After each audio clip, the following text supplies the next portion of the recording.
we're actually at the station that we call the pre-assembly. So just before, all the lights were showing up what bin to take the product out. So the operator goes in, takes all the bins that he needs, takes it into his table, and then every pile that you're seeing right here represents a product.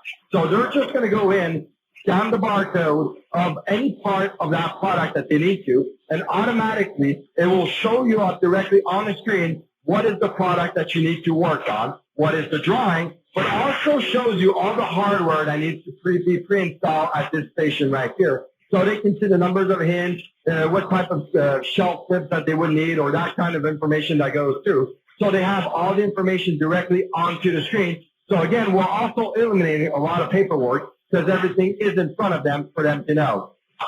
Other little thing it does is once they scan the item, it also updates the items in the system to allow the production manager to know at what level the job is or how much product is being done of that job. So he's getting a project status of where he is with these items into the line. So once the hardware is installed, then being placed back into the pile of the items and go back to the end of the line for the assembly station to get the product being assembled. In this factory that we're visiting today, there's 3 steps being done for the assembly elements towards that. There's a first station that we just saw that installing all the hardware, the prep assembly that we call towards that.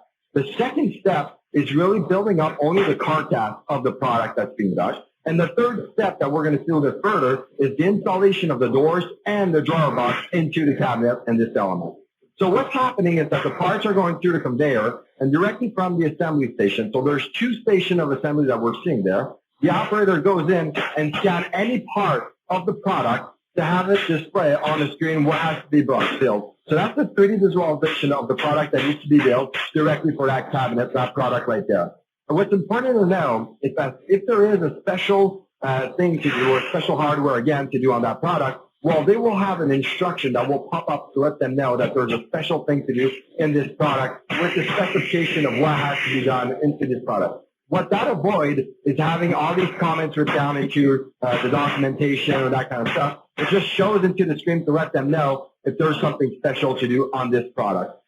Second thing that we want to do when they scan is also to have the real-time tracking of where a job is. So again, the production manager has in the screen the real project status of where all the items are for his work order. It allows you also to have an updated dashboard. So your dashboard can give you all the results of what's your objective, are you achieving your objective of your goal or not with your assembly lines or your item being scanned into the factory for the lines or the project that you're working on.